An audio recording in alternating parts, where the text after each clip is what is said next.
This is a problem from the mathematicsvisionproject.org. This is from worksheet 3.7, and I'm going to do number 1. Now, if we look, it looks like we're going to be using function notation to solve for a couple of problems. We're going to be using this particular equation right here of ace of x equals x times 10 minus x.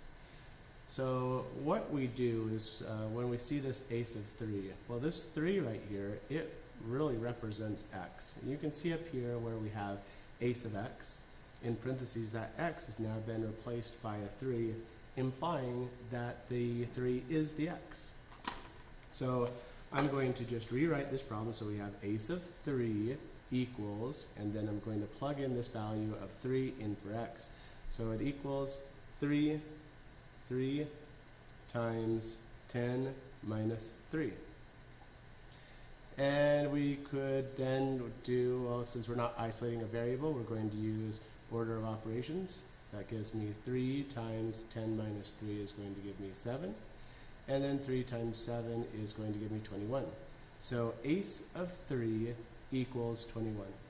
So we have this, and we know that this is a parabola, because if we were to distribute this x, well, first of all, if we have a linear times a linear, that's always going to be quadratic.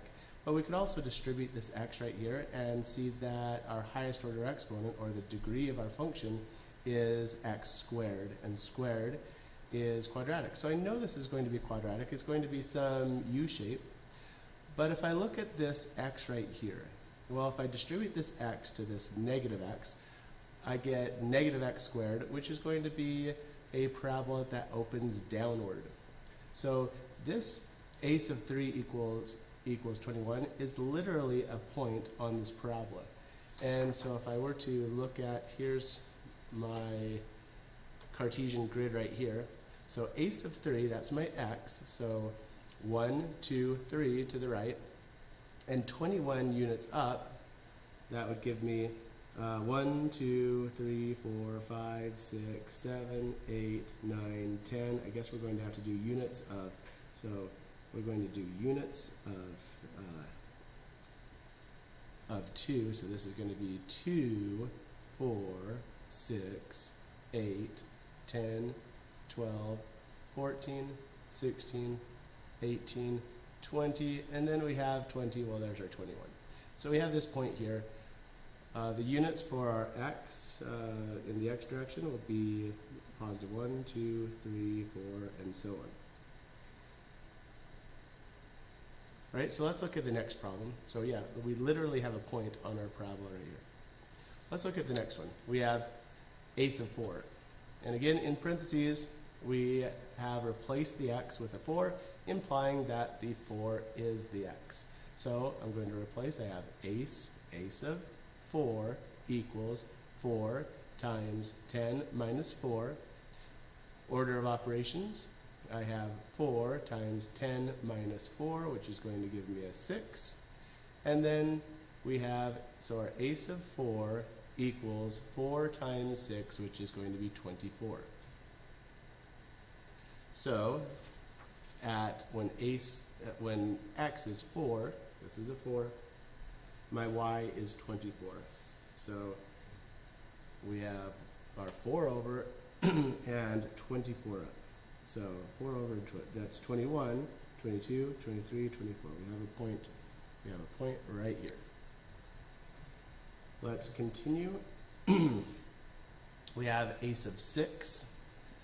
This 6 is my x. I will replace my x's all with 6. So I have ace of 6 equals 6 times 10 minus 6.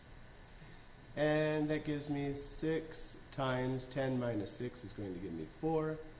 So ace of 6 equals 24. We literally have a point on our parabola at 6, 24. This is our ordered pair with an x and a y, the corresponding y value. So 6, 24, 6 over and 24 units up. 6 over and 24 units up, right? This is 21, 22, 23, 24, right there. All right. Now this part here, I have a sub x equals 0. Now with this one, my x has not been replaced. This a sub x, if you recall, when function notation was first taught to you, that this a sub x is really your y value. So we're going to take our 0 and we're going to substitute the 0 in for a sub x. So I have 0 equals x times 10 minus x.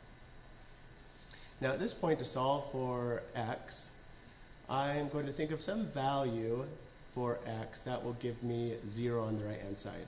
So an equation is a careful balance between sides. If one side is 0, the other side better be 0 as well, otherwise we don't have this perfect balance. So my x values are going to be 1 if this x is 10, then 10 minus 10 is going to give me 0. And then 0 times this, well, if x is 10, then I have 0 times 10, which is going to be 0. So x equals 0. And I can show that, I can write this out if that's helpful. I'm going to show that, so I have 0 equals, and I'm going to plug in the 0 here. I have 0 times,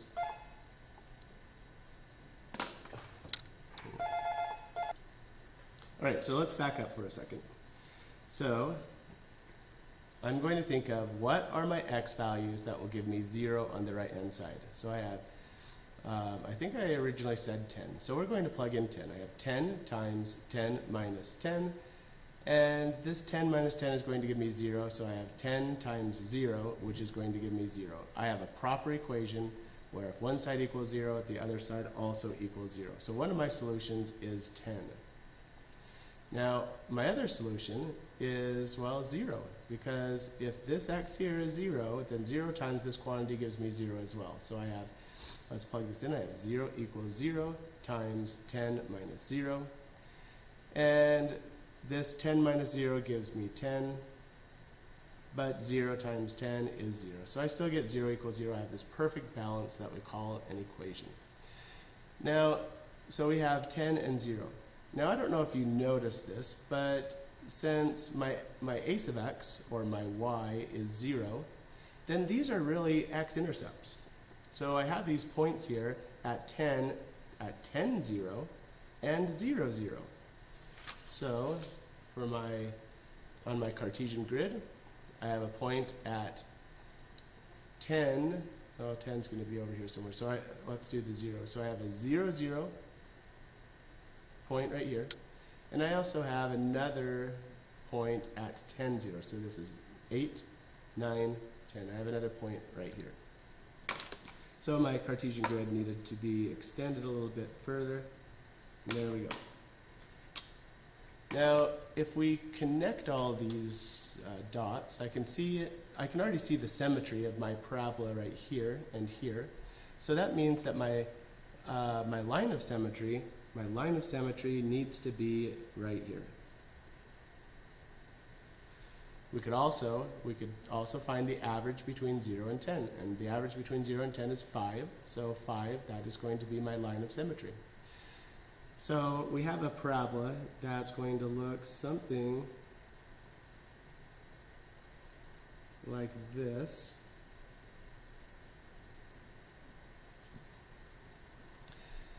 And so let's read the last question. It says, what is a sub x at its maximum? And explain or show how you did it. So if we're looking at our maximum point, we can see that the maximum point is going to be when x is 5. So I'm going to take this 5.